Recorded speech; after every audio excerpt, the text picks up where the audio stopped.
Banksy is perhaps the most mysterious and subversive artist alive. He started making graffiti as a teenager near Bristol, UK in the 90s. Much of his graffiti is still visible from this era, and the town has taken measures to keep it intact. From there, he began a meteoric rise to the poster child for the budding international street art movement. After several hugely controversial works, a much-lauded documentary, and an increasingly devout cult following, Banksy has become a household name.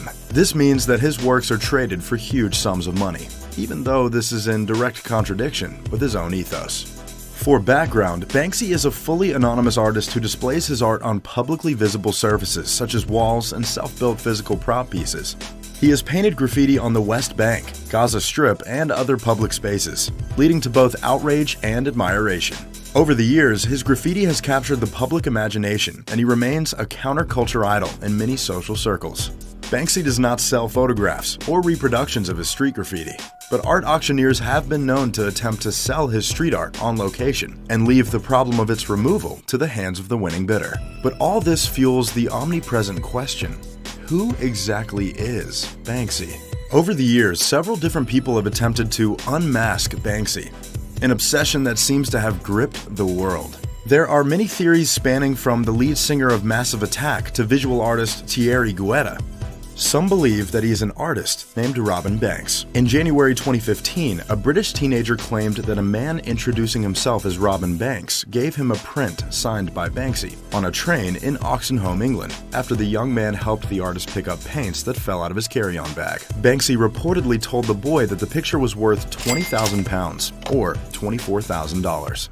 YouTube user Mia S. claimed she caught Banksy in the act after filming a man purported to be the elusive street artist in Melbourne, Australia. The video shows a bespectacled man in jeans, a dark jacket, hooded sweatshirt, and watch cap. She confronts the graffiti artist in the video before he tells her to fuck off and flees the scene. But of course, this sighting was impossible to confirm, and obviously, a sighting is not the same thing as an identification. In the HBO documentary Banksy Does New York, the Canadian media artist Chris Healy claimed that Banksy is in fact a team of 7 artists, led by a woman. He maintains that the leader is a blonde woman who appears in scenes depicting Banksy's alleged studio in the documentary Exit Through the Gift Shop in 2010. The theory remains plausible, only insofar as it hasn't been disproved. But the most likely answer is that Banksy is a Bristol-based artist named Robin Gunningham. Criminologists at London's Queen Mary University used a technique called geographic profiling to identify the street artist as Bristol resident Robin Gunningham. Geographic profiling is a sophisticated statistical analysis technique used in criminology to locate repeat offenders. The researchers looked for a correlation between 140 artworks in London and Bristol attributed to Banksy and 10 commonly touted names purported to be the elusive street artist. Robin Gunningham, who was born on 28th of July 1973, is a graffiti artist from Bristol and is out of touch with his family.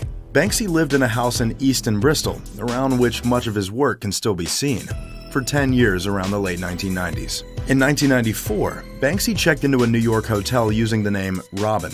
Banksy moved to London around the year 2000, as did Gunningham. In 2016, lawyers acting for Banksy commented on a scientific study identifying him as Gunningham, but did not suggest that the paper's conclusion were in any way flawed. In June 2017, DJ Goldie referred to Banksy by the name of Rob. Even if this is his true identity, representatives from Banksy's camp have never confirmed or denied the allegations. Beyond this, very little is known about Robin Gunningham, as he has been estranged with most of his family and childhood friends for decades. Audience interest only increased when he compounded his own mystery and released a documentary in 2010. This highly divisive movie entitled Exit Through the Gift Shop claimed to be a documentary about Banksy, but turned out to be a self-referential piece that spoofed the art industry as a whole. Essentially, the film studied the overnight sensation of Thierry Guetta, aka Mr. Brainwash, who had no discernible artistic talent, but made multiple multi-million-dollar sales by leveraging the faults in the art industry. Banksy has said in interviews that editing the film together was an arduous process. noting that, "I spent a year watching footage of sweaty vandals falling off ladders." And, "The film was made by a very small team. It would have been even smaller if the editors didn't keep having mental breakdowns. They went through over 10,000 hours of Thierry Guetta's tapes and got literally seconds of usable footage out of it." Producer Jaime de Cruz wrote in his production diary that obtaining the original tapes from Thierry was particularly complicated.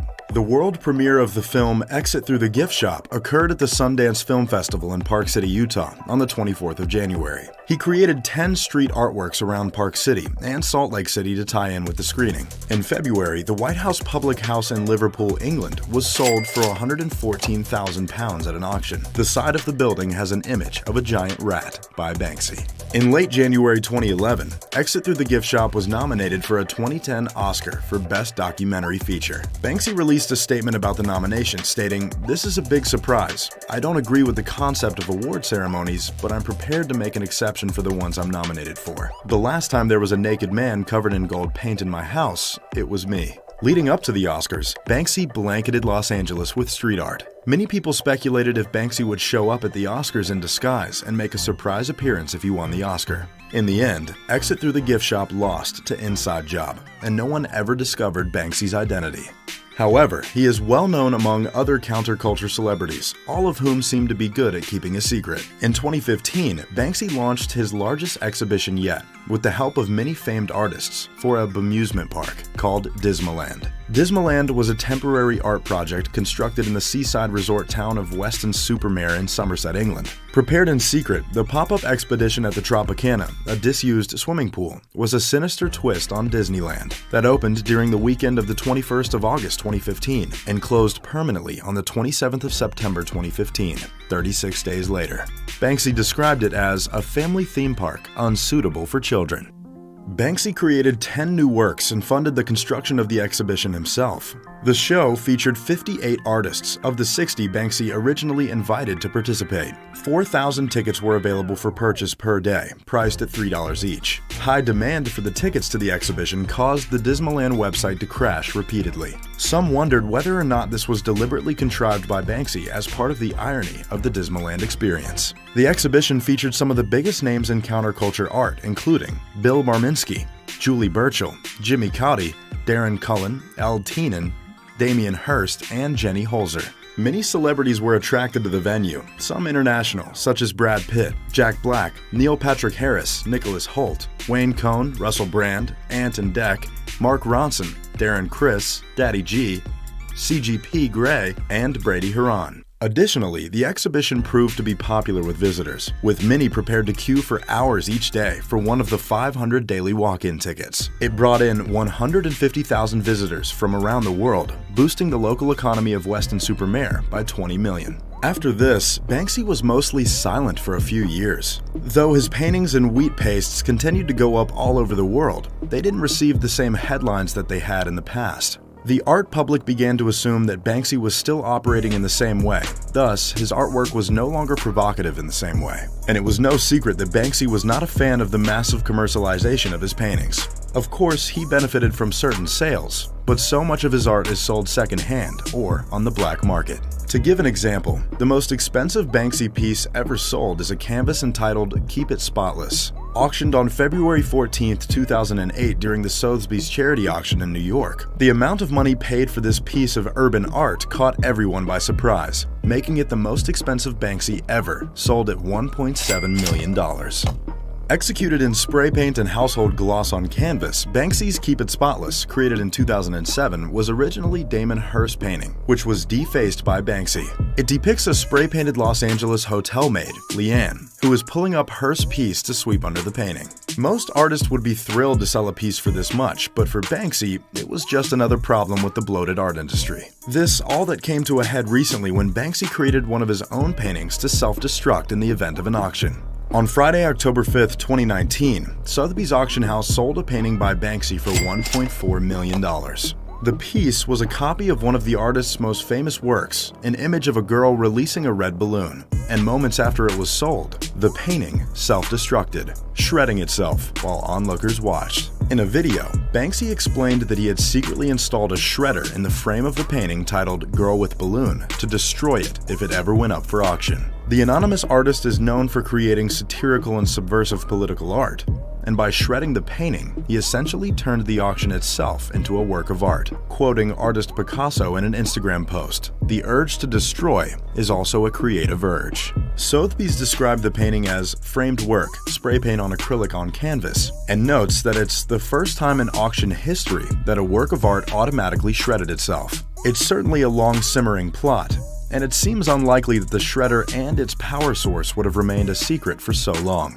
The painting itself was a 2006 reproduction of the iconic image, which features a girl releasing a red balloon. The original image was spray painted on a building in East London in 2002, although it was covered up for many years before it was removed in 2014 and sold at an auction the following year. Other copies of the painting have been auctioned over the years. This launched Banksy back into the spotlight and actually serves to make his paintings even more valuable. The identities of the buyer and underbidder, both of whom were bidding anonymously by telephone, remain undisclosed. Sotheby's said in an emailed statement on Sunday that the successful buyer was a private client who was as surprised as we were, and with whom we're still in discussions. The auction house added, "We had no prior knowledge of this event, and were not in any way involved. The ever-elusive, ever-intentive Banksy has once again made a fool of the art world and captivated millions. But has the joke itself slightly self-destructed? Banksy's remotely shredded girl with balloon was meant to poke fun at the excesses of the auction market. Yet, thanks to the huge amount of publicity generated by this ingenious prank, his prices look set to soar even higher." "It was a brilliant PR stunt," said Offer Waterman, a dealer in 20th century British art, who attended Sotheby's Friday night contemporary art auction but left before the sale of the Banksy. "It's going to elevate his prices." Mr. Waterman is among those who think the Banksy sold at Sotheby's has increased in value post-shredding. "It's become worth more as a conceptual moment than as a work of art itself," said Mr. Waterman, who believes that Sotheby's had no knowledge of the stunt. "They didn't know. There was no reason for them to know. And Banksy's works have already been augmenting in value over the years. That 40-inch high example of Girl with Balloon, acquired directly from the artist by the present owner in 2006, according to Sotheby's catalog, set a new auction high for a work solely created by Banksy. One of the smaller 20-inch high edition paintings of Girl with Balloon sold in March for £344,000, or about $500,000, at Bonhams in London, according to the ArtNet price database. Mr. Andipa said that back in 2006, he was selling these smaller edition paintings for £30,000, or about $55,000 at the time.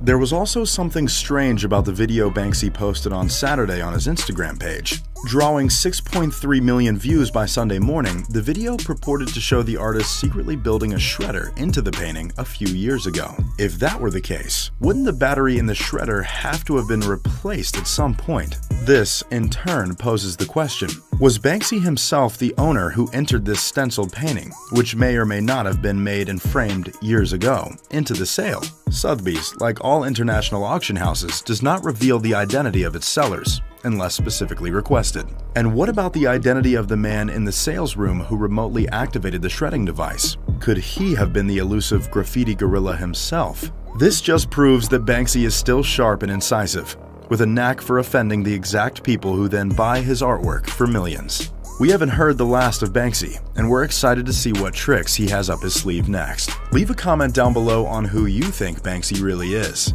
If you enjoyed the video, make sure to leave a like. And as always, thanks for watching this top trending video. We'll see you next time.